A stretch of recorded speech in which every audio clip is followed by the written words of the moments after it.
की जंग वो नहीं जीत पाएगा। इसी वजह से अमेरिका पश्चिम एशिया से अपना बोरिया बिस्तर समेट रहा है। ये रिपोर्ट देखिए।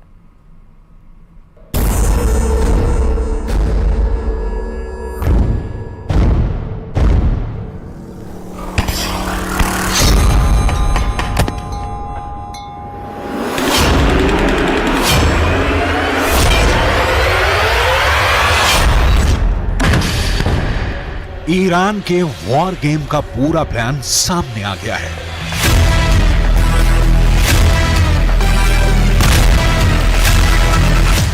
युद्ध के 70 दिन बाद पता चल गया है कि खुद ईरान ने इजरायल और अमेरिका के खिलाफ अपनी रणनीति से पर्दा उठाया है।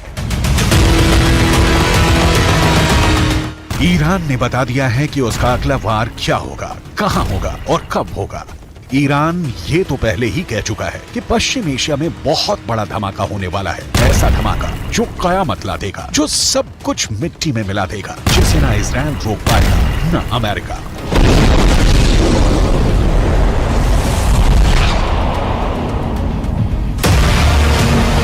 पर अब ईरान ने जो कहा है उसने अमेरिका और इजरायल की सांस हलक मिला दी है। ईरान की सेना की ब्रांच IRGC यानी इस्लामिक रिवॉल्यूशनरी गार्ड कोर के प्रमुख ने पूरी दुनिया के सामने सीना ठोक कर साफ साफ कहा है कि गाजा की लड़ाई तो बहुत छोटी है। ईरान का मकसद इजरायल को बहुत बड़ी जंग में घसीटने का है। इतनी बड़ी और पेचीदा जंग जिससे इजरायल और उसका दोस्त अमेरिका जितना बाहर निकलने की कोशिश करें उतना ही दलदल की तरफ फंसते चले जाएं।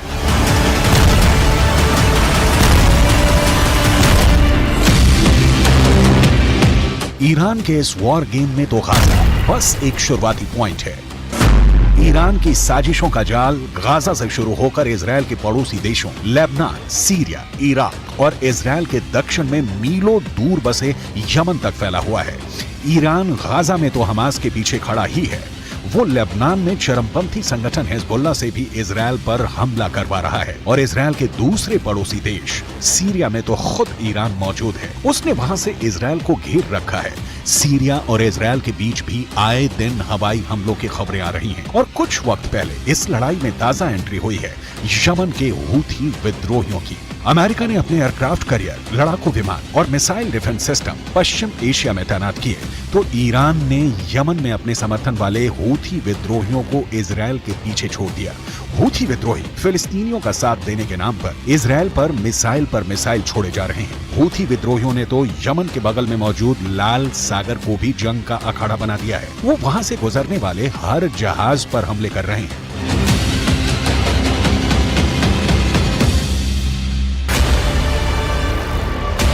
हूथी विद्रोहियों ने कसम खाई है कि जब तक इजरायल गाजा में शांत नहीं होगा तब तक लाल सागर से उसका एक जहाज नहीं निकलेगा। हूथी लड़ाके लाल सागर में इतने हमले कर रहे हैं कि खौफ के मारे जहाज कंपनियों ने वो रूट पकड़ने से ही तौबा कर ली है।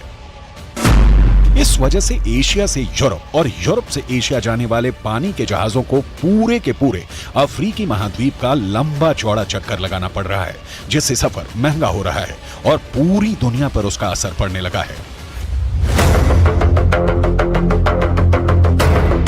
इसलिए अमेरिका और ब्रिटेन जैसे उसके दोस्तों को लाल सागर की पहरेदारी करनी पड़ रही है। हूथी विद्रोहियों से लड़ने के लिए उन्हें अपने जंगी जहाज समंदर में उतारने पड़े हैं और एक दिन पहले तो हूथी विद्रोहियों ने ड्रोन से ऐसे ताबड़तोड़ हमले किए कि अमेरिका और ब्रिटेन ने लाल सागर में 15 ड्रोन मार गिराए। तो क्या ईरान की चाल में फंस गए हैं अमेरिका और इजरायल? अमेरिका और इजरायल अपने ताकतवर हथियारों और पैसे के दम पर गाजा की जंग लड़ रहे हैं, मगर ईरान की IRGC के हेड मेजर जनरल हुसैन सलामी ने दो टूक कहा कि पश्चिम एशिया की जंग ना पैसों से जीती जा सकती है ना हथियारों से। उन्होंने अमेरिका पर बेहद तीखा वार किया और पूछा कि क्या अफगानिस्तान पर कब्जा अमेरिका को जीत दिला पाएगा? क्या अमेरिका इराक में टिक पाएगा?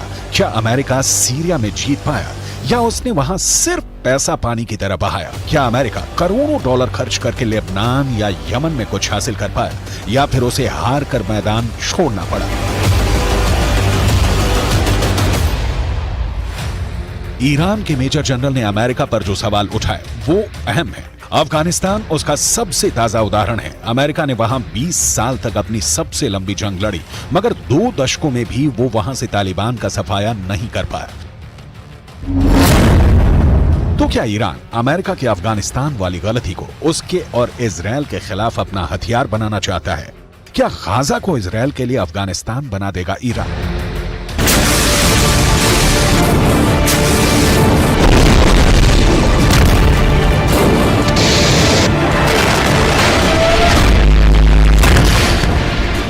क्या ईरान इजराइल का वही हश्र करने वाला है जो इराक, अफगानिस्तान और सीरिया में अमेरिका का हुआ?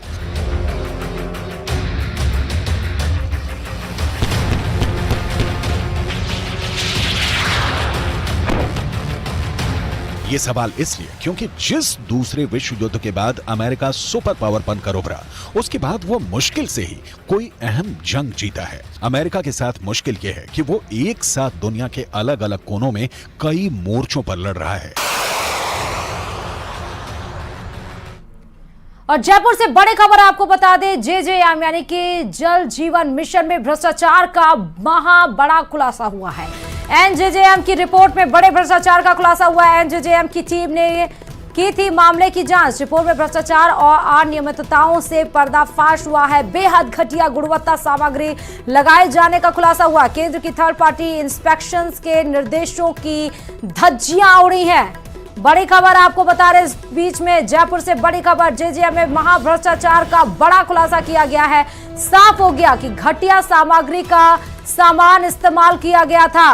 घटिया सामग्री के पाइप, जंक लगे हुए पाइप का इस्तेमाल किया गया था। लगातार जो जेजेएम के कार्यों में कई चौंकाने वाले खुलासे प्लानिंग और डिजाइनिंग की सामने आई हैं। डीपीआर में भी भ्रष्टाचार, घटिया क्वालिटी के लगाए गए प्लास्टिक पाइप, बिना लैब टेस्ट के ही ये घटिया पाइप लगाए गए। ठेकेदारों को रंगीन बिलों का नियम के खिलाफ भुगतान किया गया है। जांच रिपोर्टों में भारी अनियमितताओं का एक बड़ा खुलासा हुआ है। एनजेजेएम की टीमों ने पेश की है जेजेएम के कामकाज की रिपोर्ट। और इस खबर पर हमारे संवाददाता राकेश जुड़े हैं। राकेश, आखिरकार खुलासा हो ही गया। जेजेएम के कार्यों में कई ऐसे अहम खुलासे हुए हैं।